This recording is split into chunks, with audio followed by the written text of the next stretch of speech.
varied authors have classified advertising in different ways.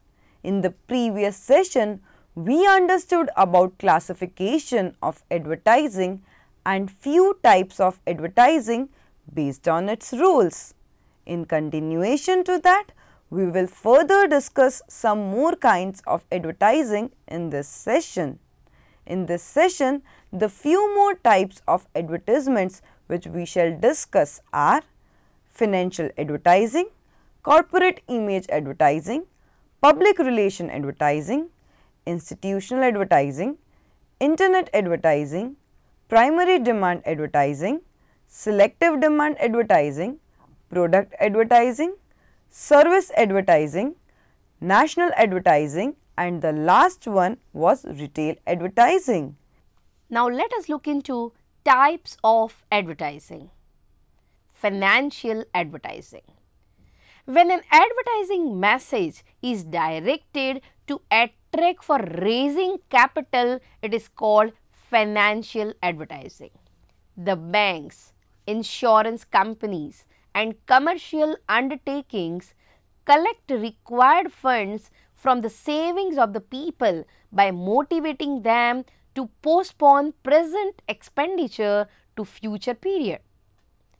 An investor considers two things before investing in hard-earned savings. The first is a safety of investment and second is a return on investment. The safety of investment depends upon the reputation and goodwill of the company and the properties possessed by it. The institutional advertising helps in creating a confidence in the minds of the investors.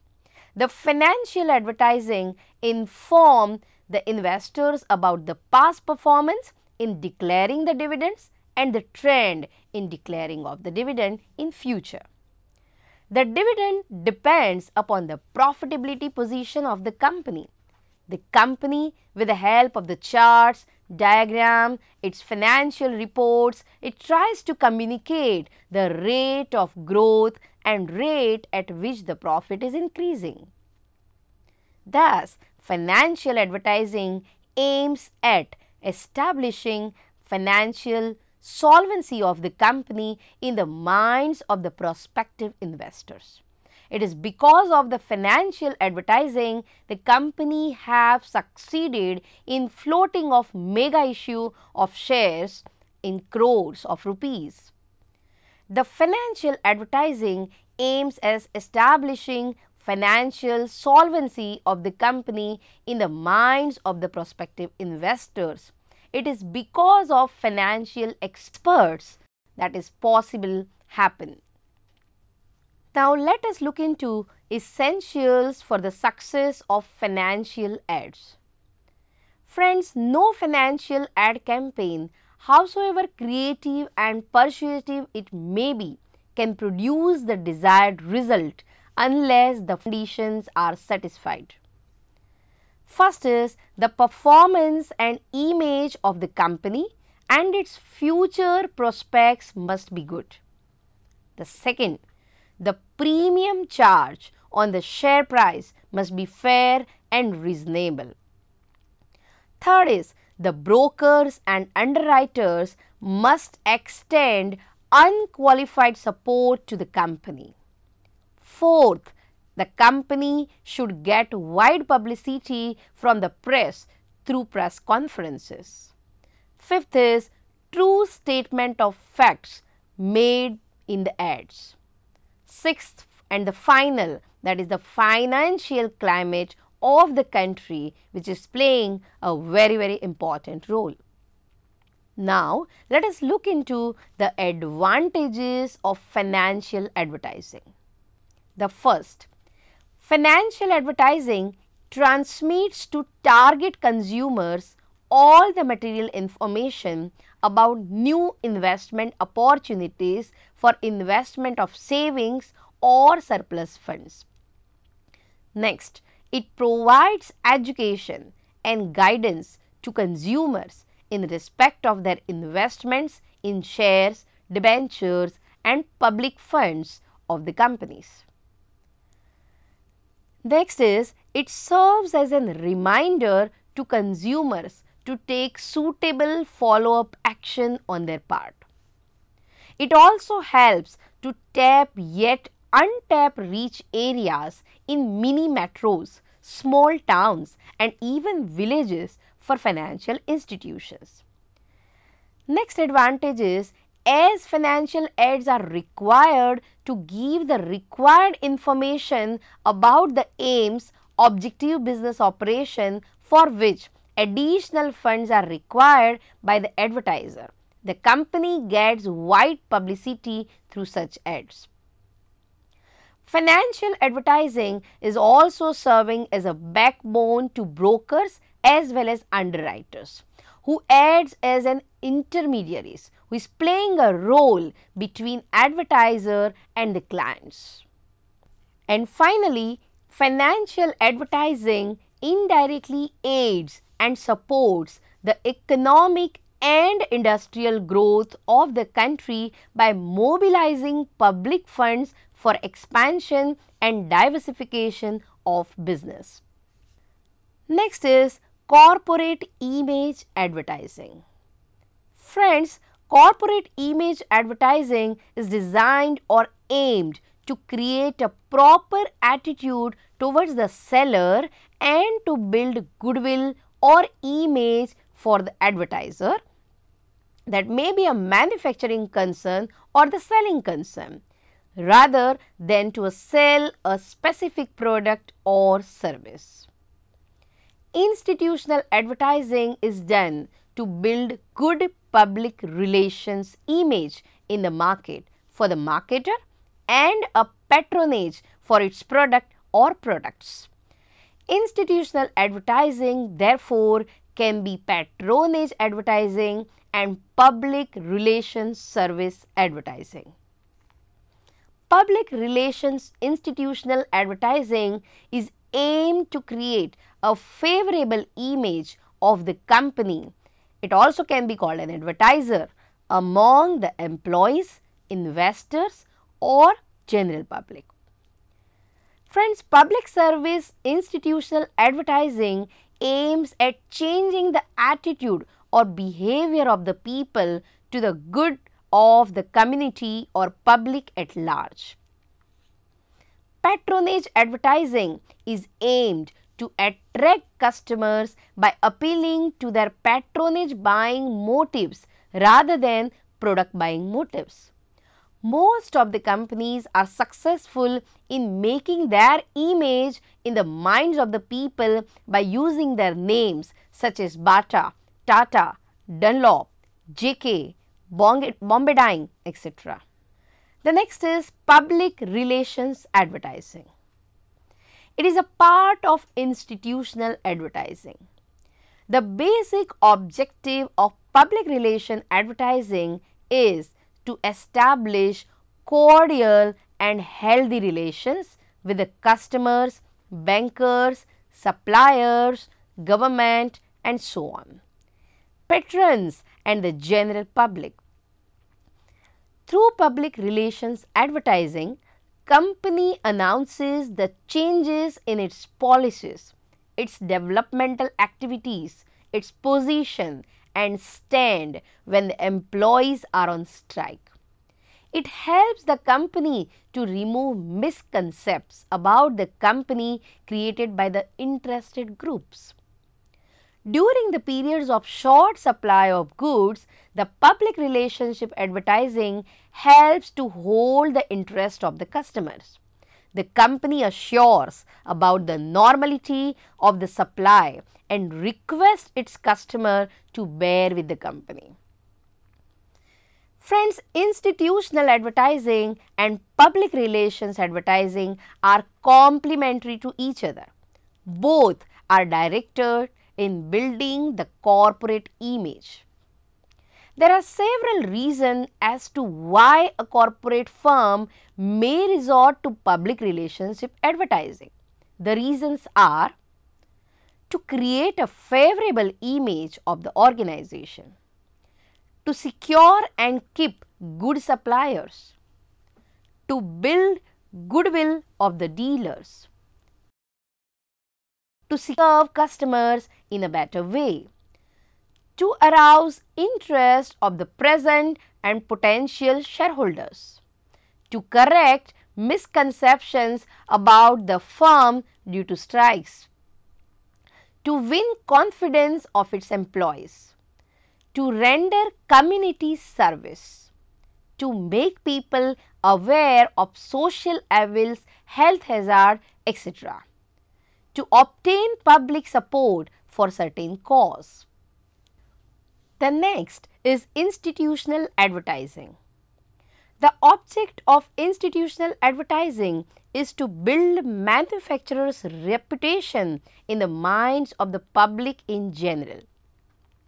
The advertising message is directed to tell about the company, its people, its contribution in promoting social welfare activities, in promoting consumer satisfaction, its achievements in technology, its broad philosophies, its share in the economic progress of the company, etc. Such advertisements do not bring benefits in the form of higher sales immediately, but they create good footing for the company in the long run. The competitive strength of the company goes up with the enhancement of the corporate image. Friends, it is much easier for a highly reputed company to launch a new product in the market. Basically, the institutional advertising aims at getting public support for raising the capital through public subscription.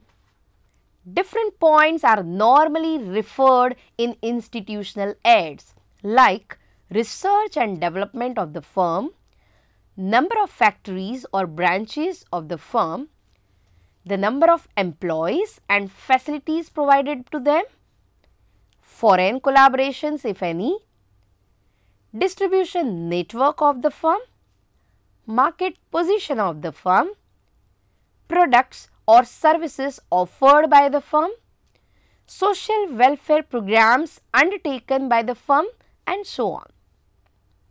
The next is Internet advertising. The Internet facility has been around for some 30 years. It actually began in the early 1960s in USA, where the US Department of Defense saw it as a means of supercomputer communication for researchers and military facilities across the country. One of its commercial explosion in 1990s, the Internet remained a relatively obscure network of linked computers mostly by academics, military researchers and scientists around the world to send and receive electronic mail, transfer files and find or retrieve information from databases. At present, Internet, the fastest growing medium in history, offers incredible opportunities for a wide range of people in both business and advertising. For advertisers, there is a whole new world of potential consumers. Next is primary demand advertising. The main objective of primary demand advertising is to create demand for a new product or product category. This is necessary in the case of a newly developed products or the products which are costly in nature. For example, cars, refrigerators, washing machines, watches, etc.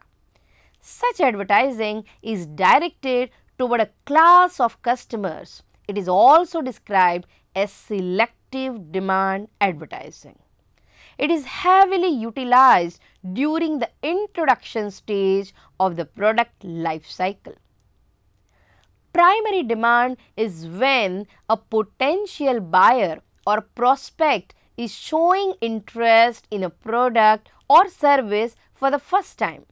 Many a times, it is because the prospect was never exposed to the concept of the product or service or never really understood it. But now, due to new circumstances, she or he has an apparent need all of a sudden. Friends, the next is selective demand advertising. Now, selective demand advertising is done to meet the growing competition mainly in the growth stage of the life cycle of the product.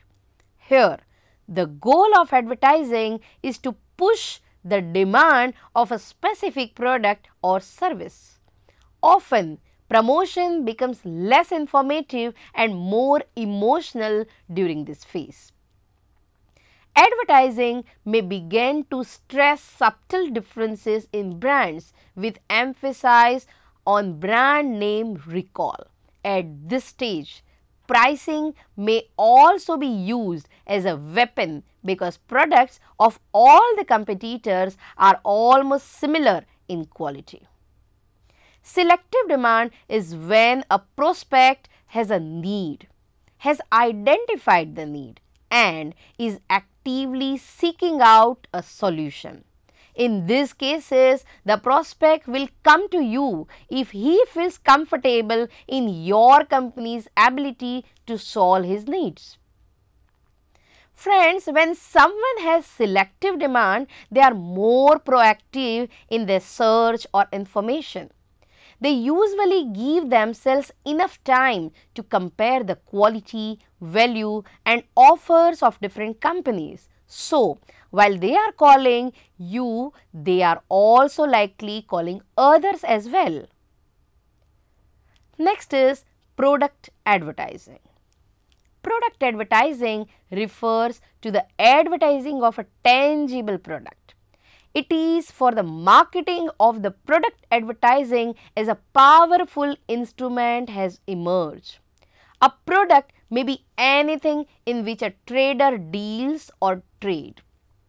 A product may be tangible or intangible.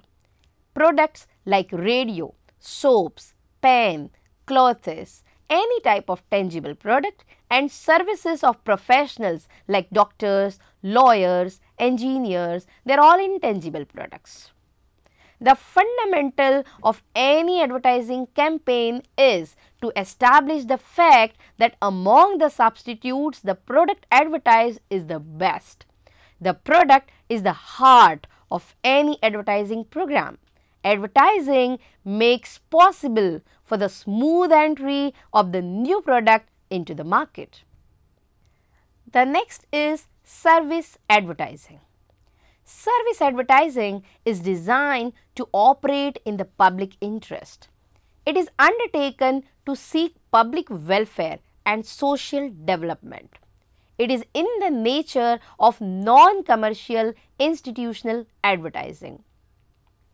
Friends, in this type of advertising, the objective is to put across a message intended to change the attitudes or behavior and as a result benefit the public at large. It is generally used by government and other organizations to promote public welfare. Friends, we often come across advertisements focusing on the need of small family norms, functional literacy and environment sanitation and so on. The Government of India and many industrial houses have been sponsoring advertising campaigns pertaining to family planning programs, national integration, employment assistance schemes, cleanliness campaigns, need for vaccinations, anti-dowry cause, drug addiction, AIDS, wildlife preservation, road safety measures, adult literacy programs, etc.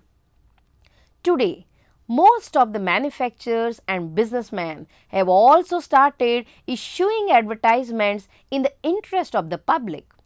Advertisements released by the Indian Railway appealing to the public to take care of public properties, and ads released by Cancer Society of India for free cancer checkup are for socially relevant causes. Many companies have also taken up public causes such as supporting a leprosy eradication program, avoiding pollution, safe driving, blood donation drive, etc. by resorting to public service advertising. To create awareness of AIDS and its prevention, Lintas has designed TVs, or it has also designed film and a video campaign. The next is national advertising. It is generally undertaken by manufacturers of branded goods for which advertising messages is communicated to consumers all over the country. Almost all possible mass media, including national newspapers, radio and other television networks, are employed for national advertising. Products, services and ideas which have demand all over the country are suitable for national advertising. Friends, in India, Indian Airline, Hindustan Lever Limited, Vico, Godrej, Bajaj and Kirloskar are few leading advertisers at national level. Likewise, detergents, soaps, toothpaste, cosmetics, scooters, cars and bicycles are some of the products which are advertised all over the country. The next is retail advertising. Retail advertising is the advertising by retailers who usually sell goods direct to the customers. Retail advertising has different objectives like to sell the stock, to establish the identity of business, to attract personal, telephone or mail order shoppers. Retail advertising is done through window display, neon signs, posters, leaflets, etc. It is usually local in character. The various advertising approaches of Akbarless, Emerson's and Asiatic departmental stores are the examples of retail advertising. Let us summarize today's session. Varied authors have classified advertising in different ways. Generally, the advertising is classified on the following basis, that is, area covered, audience, media, functions and advertising stages. In the previous session, we understood about classification of advertising and few types of advertising based on its rules. In continuation to that, we further discussed some more kinds of advertising in this session. In this session, the few more types of advertisements which were discussed were financial advertising, corporate image advertising, public relation advertising, institutional advertising, internet advertising, primary demand advertising, selective demand advertising, product advertising, service advertising, national advertising and the last one was retail advertising.